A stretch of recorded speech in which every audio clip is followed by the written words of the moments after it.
A lot of people have been asking me recently, what should I be betting on over the summer months?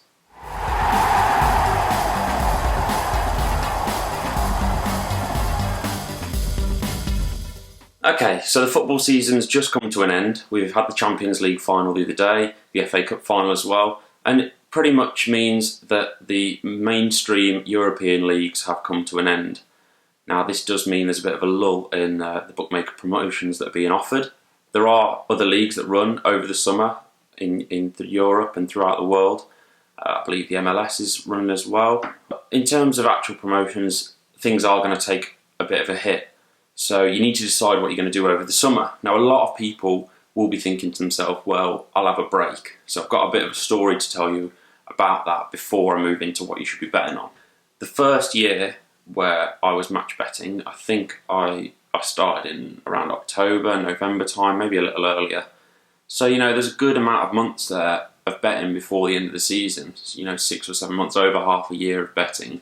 And it does get to the summer and you start to think, you know what, I want a bit of a rest.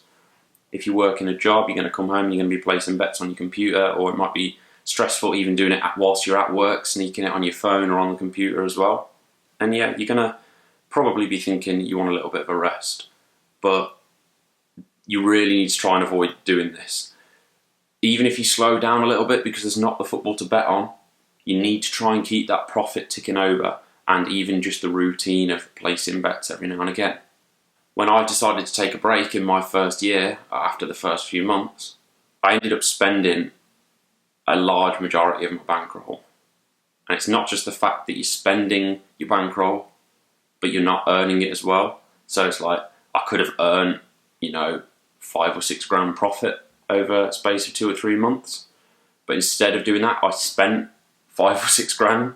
So the actual net loss is probably 10 grand plus. It's a crazy swing. So you really do need to try and keep betting just to keep that profit ticking over, as I say. Now let's start talking about what you can actually bet on over these summer months.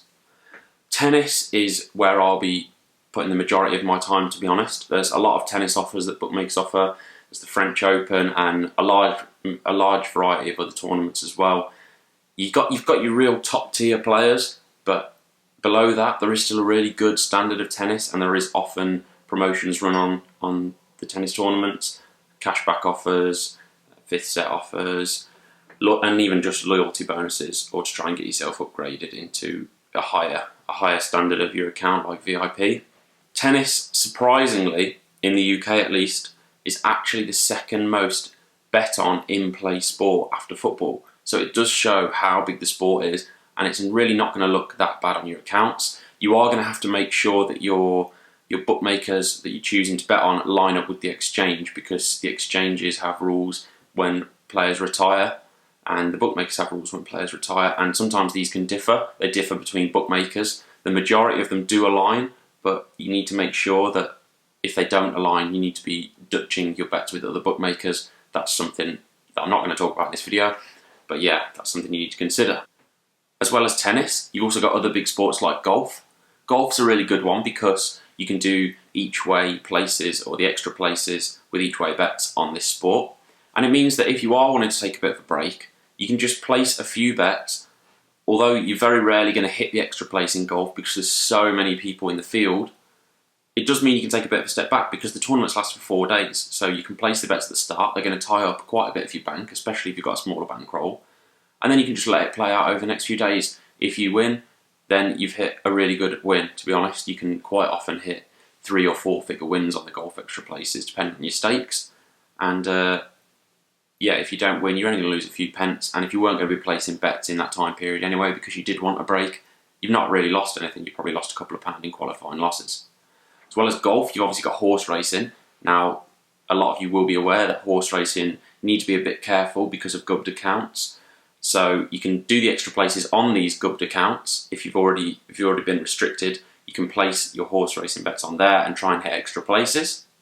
If you haven't already been restricted or gubbed, what I would do is stick to Saturday and Sunday horse races. I would try and avoid, no matter how tempting it is, to jump on some good promotions that run throughout the week. I would really try and avoid that unless you've got really good account health and you're confident that you've been mug betting to a pretty high level and You know, it's not just the level, the volume that you're putting in, but it's how smart you're betting and how much value you're actually giving back to the bookmaker as well. As well as actually betting on the horses for promotions, you could look into BETFAIR trading as well. This can be done on pretty much all sports, to be honest, but it's particularly popular with horse racing. Now, I've popped a link in the description below on this video to a course that my friend CAAN does. This course is over £100, so if you're not going to be willing to put in the time and effort to actually learn BETFAIR trading, then I would just say, you know, skip this section.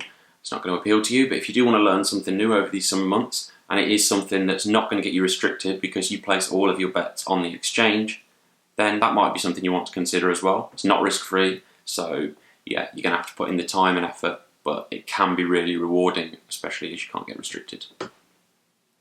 As well as the sports that I've already talked about, you've got really big sports that I haven't spoken about in much detail. You've got cricket for one. It's absolutely huge. There is so much money traded through BETFAIR on cricket that you just can't avoid this one. It can be traded as well, but there's a lot of bookmakers that will run promotions on the cricket, so definitely look into that one. You also got things like darts, snooker, athletics. There's all sorts that runs through those summer months when the football isn't on.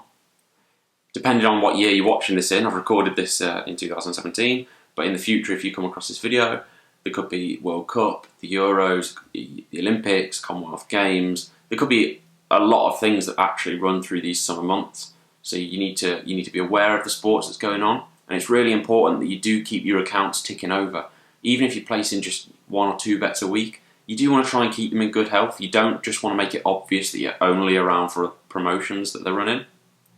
So yeah, I've spoken about a few sports here: cricket, tennis, horse racing, golf. They're the main ones you're going to want to look at. You're going to want to look at BETFAIR trading as well, potentially. Keep your accounts in good health. That is the best advice I can give to you, along with just do not pack it in over the summer.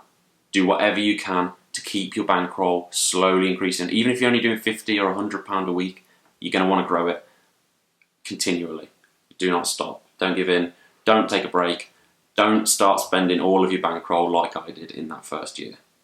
If you're interested in more videos, then please hit subscribe to this channel. Obviously hit like if you think this has helped you out at all. If you've still got any questions relating to the summer months, drop them in the comments below, or if you've got any feedback as well. If you want to tell me you hate me, that's fine. Let me know in the comments. I'll respond to you as quickly as I can. Thanks for watching.